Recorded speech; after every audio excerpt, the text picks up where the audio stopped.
दोस्तों आज हम बात करते हैं। काफी लोग ऐसा बोलते हैं, जो लोग योग साधना में आगे बढ़ते हैं, किसी भी प्रकार की साधना करते हैं, तो उनको प्याज लहसुन नहीं खाना चाहिए, या फिर जो हमारा आहार होता है वो हमारे लिए कितना ज्यादा इंपॉर्टेंट होता है, या फिर जो भोजन हम ग्रहण करते हैं वो हमारे लिए कितना ज्यादा जरूरी है। क्या हमें प्रोटीन के लिए नॉन वेज खाना चाहिए या नहीं खाना चाहिए, या फिर हमें अंडे खाना चाहिए, या फिर सात्विक भोजन करना चाहिए।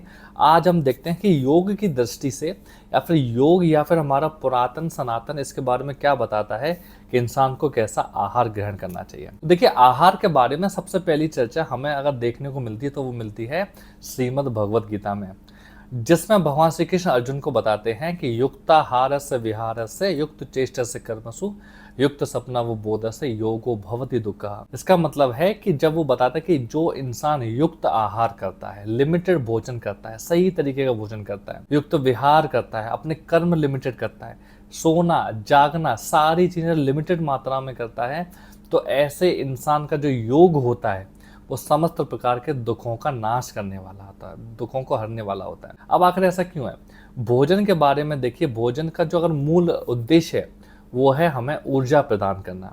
जो भी हम ग्रहण करते हैं वो हमें ऊर्जा प्रदान करता है। अब भोजन में और आहार में बहुत ज़्यादा फर्क है। अक्सर लोगों को लगता है कि जो हम भोजन कर रहे हैं वही हमारा आहार है। ऐसा नहीं है। भोजन और आहार दोनों चीज़ें। भोजन वो खाना होता है जिसको मुंह से ग्रहण करते हैं। आहार वो चीज़ है जो हम समस्त इंद्रियों से ग्रहण करते हैं। हम आँखों से जो देख रहे हैं वो हमारी आँखों का आहार है। हम जो महसूस कर रहे हैं वो भी हमारा आहार है। इसीलिए सबसे पहले सात्विक भोजन से ज़्यादा सात्विक आहार देने के लिए आपको कहा जाता है कि सात्विक आहार आपको लेना चाहिए।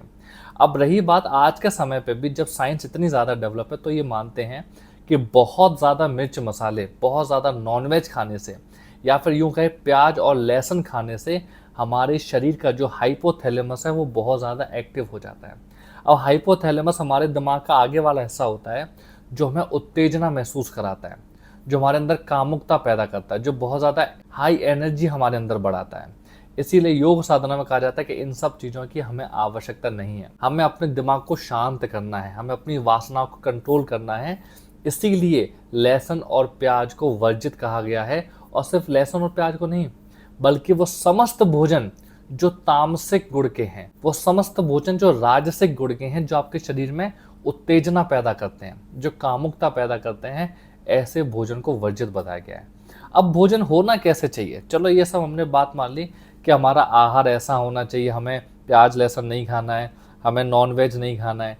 देखिए, नॉनवेज खाते हैं जब भी हम किसी प्राणी को मार के खाते हैं, तो इसका मतलब ये नहीं है कि वो जिंदा है, मर गए। सबसे बड़ा प्रतीक है कि आपके हृदय में करुणा भाव नहीं है कि आप किसी जीव को खा रहे हैं। सबसे बड़ी बात बस एक ही कि आपके हृदय में जरा से भी करुणा नहीं है कि एक जिंदा को आप मार के उसको मौत के घाट उतार के हम उसको अपना भोजन बनाते हैं। इसमें भी हर इंसान की अपनी अलग अलग मान्यता होती है, जिसमें आप किसी को रोक नहीं सकते, ना ही ये बात किसी के ऊपर थोप सकते हैं। जिसकी जैसी सुमति होती है वो वैसा मार्ग चुनता है। लेकिन बात करते हैं आहार की। योग में आहार के बारे में क्या कहा गया है? इसमें स्वामी स्वात्माराम हठ योग प्रदीपिका में बताते हैं कि एक साधक को, अब देखिए, साधक शब्द का मतलब ये नहीं होता कि सिर्फ मैं योग साधक हूँ या आप योग साधक हैं। साधक शब्द का मतलब होता है हर वो इंसान जो जीवन में किसी न किसी मार्ग में अपना काम कर रहा है, उसको हम लोग साधक कहते हैं। अब साधक जो होता है उसको मिताहारी होना चाहिए। अब मिताहारी का मतलब है जो आपका पूरा भोजन है, पहले वो स्निग्ध होना चाहिए, मधुर होना चाहिए, यानी कि वो चिकना होना चाहिए, मीठा होना चाहिए, बहुत तीखा नहीं होना चाहिए। और कैसा भी भोजन अगर आपका हो, तो आपके भोजन का चतुर्थांश कम खाया हुआ भोजन ही मिताहार कहलाता है। इसका मतलब होता है कि जितना भी आप भोजन ग्रहण करते हैं, आप चाहते हैं वो भोजन आपको ऊर्जा प्रदान करे, ना कि आपका फैट बढ़ाए, ना ही आपको आलस पैदा करे। तो ऐसा भोजन, जो जितना भी भोजन है उसका 1/4 आपको खाने को छोड़ना है।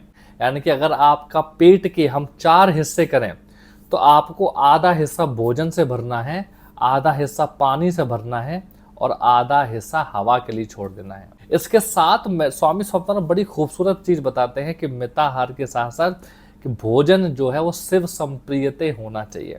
शिव संप्रीति का मतलब होता है जो भी आप भोजन कर रहे हैं उसको भगवान शिव को प्रणाम करके उनको खिला के ही वो भोजन ग्रहण करना चाहिए। अब भगवान शिव का मतलब नहीं है जिस भी इष्ट को आप मानते हैं या जिस भी एनर्जी को आप मानते हैं, अपना भोजन का पहला एक हिस्सा हम उसको खिलाते हैं कि अगर सकारात्मक ऊर्जा है तो उनके पास चली जाए, नकारात्मक है तो भी वो ग्रहण करें, उसके बाद उस भोजन को प्रणाम करके खाना चाहिए। अब सीधी फैक्ट वाली बात है कि जो भोजन सिर्फ संप्रीत नहीं है वो आप कैसे ग्रहण कर सकते हैं। यानी कि यदि मांस, मदरा या फिर लहसुन प्याज के भोजन को जब आप अपने इष्ट को नहीं चढ़ा सकते हैं, जो भोजन आप अपने भगवान को नहीं चढ़ा सकते हैं, वो भोजन आप कैसे कर सकते हैं। और जैसा हम अन्न खाते हैं, अन्न जो है, अन्न हमारे शरीर में सीधा प्रवेश करता है, जिनसे हमारी 7 धातुएं बनती हैं, जिसमें रस, रक्त, मांस, मेद, अस्थि, मज्जा, शुक्र बनता है। यानी कि सारा भोजन से ही बनना शुरू होता है। यदि भोजन आपका सात्विक है तो सातों धातुएं भी सात्विक होना शुरू हो जाएंगी। यदि भोजन आपका तामसिक है तो आपका पूरी जीवन शैली तामसिक होना शुरू हो जाएगी। इसीलिए आपने देखा होगा जो लोग बिल्कुल भी प्याज लहसुन नहीं खाते हैं, तेज मिर्च मसाले नहीं खाते हैं, सादा सीधा भोजन करते हैं, ऐसे लोगों को क्रोध बहुत कम आता है, गुस्सा बहुत कम आता है। ऐसे लोग अहंकारी नहीं होते, लोभ बहुत कम होता है और काफी हद तक मन शांत रहता है। उनकी वाणी में एक अजीब सी मधुरता, एक अजीब सी आकर्षण आपको महसूस होगा। वहीं उल्टा जो लोग नॉनवेज बहुत ज्यादा खाते हैं, जो लोग बहुत तीखा मिर्च मसाले खाते हैं, मदिरा पान करते हैं, जो लोग ऐसी चीजों का सेवन करते हैं, इनके अंदर आपको बहुत ज्यादा अहंकार, बहुत ज्यादा घमंड और सबसे ज्यादा बहुत ज्यादा क्रोध देखने को मिलेगा, क्योंकि बहुत ज्यादा गुस्सा आपको देखने को मिलेगा। जैसे हम सीधी सी बात जानते हैं, हम बहुत सी थेरेपी में सुनते हैं, चाहे रेकी हो चाहे योग हो, कि पानी जो है, पानी हमेशा अपना आकार बदलता है। पानी को आप गिलास में डालोगे तो गिलास का आकार बदल लेगा, अगर आप थाली में रखोगे तो थाली का आकार का। ऐसे ही पानी जो महसूस करता है वो अपना आकार बदलता है। और शरीर में 70% पानी है, तो जो ऐसा हम सोचते हैं, जैसा हम ग्रहण करते हैं, वो पानी उसी हिसाब से अपना आकार बदलता है। इसीलिए सबसे पहले कहा जाता है, योग मार्ग में जब भी आप आगे बढ़ते हैं, सबसे पहले 4 से 5 चीज़ों को फॉलो करने के लिए बताया जाता है, जिसमें पहला होता है कि साधक मिताहारी होना चाहिए, साधक ब्रह्मचर्य का पालन करना चाहिए, साधक अपनी साधना में निपुण होना चाहिए। ऐसी चीज़ें जब साधक फॉलो करता है तो कहते हैं बहुत ही कम समय में, बहुत ही अल्प समय में वो समस्त विद्याओं को ग्रहण कर लेता है। अब मान के चलो ये बहुत पुरानी बात है, हम नहीं समझते, हम आज के समय पे मॉडर्न साइंस में हम जेन ज़ी लोग इस बात को नहीं मानते, लेकिन तब भी आप सोच के देखिए, यदि आप मांस बहुत ज़्यादा खाते हैं तो आप एकाग्र कैसे हो सकते हैं।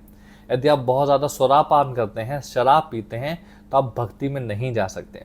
और वो मार्ग जिसमें आपकी शालीनता, सहजता होना ज़रूरी है, वहाँ ये सब नहीं जाते। अब काफ़ी लोग ये उदाहरण देते हैं कि काफ़ी लोग जो नॉनवेज खाते हैं वो बहुत सफल हैं। देखिए, जीवन में सफल होना और जीवन को सफल बनाना दोनों में बहुत फ़र्क है। इसके बाद भी ये वो चीज़ें हैं जो इंसान के स्वयं से पैदा होती हैं। यदि आपको लगता है कि आप किसी प्राणी को नहीं खा सकते, अगर उसको खाते खाते आपकी उंगली कट जाती है तो उसके खून में और आपके खून में कोई फ़र्क नहीं बता सकते आप। और एक सबसे बड़ी बात कही जाती है कि जिस भोजन को आप शुरू से लेकर अंत तक पकते हुए देख सकते हैं, उसको बनते हुए देखने में जितना मज़ा आता है, उसको खाने में उतना ही मज़ा आता है। लेकिन नॉन वेज को आप कटते हुए, उसके पंख नोचते हुए, उसके शरीर से खून निकलते हुए आप नहीं देख सकते। लेकिन दाल बनते हुए, चावल बनते हुए, रोटी बनते हुए, खेत से लेकर आपके थाली तक आप सहजता से उसको देख सकते हो। तो ऐसी बहुत सी चीज़ें जो योग हमें बताती हैं। फिलॉसफिकल दृष्टि से बहुत चीज़ें भिन्न हैं, हमारे विचार बदल सकते हैं, हमारे विचार आपस में क्लैश हो सकते हैं, तर्क बदल सकता है, लेकिन इसका मतलब ये नहीं हमारी जीवन शैली बदल जाए। जब तक आपको नहीं लगता कि आप बदलना चाहते हैं, अपने आहार को ठीक करना चाहते हैं, तब तक चीज़ें नहीं बदलती हैं।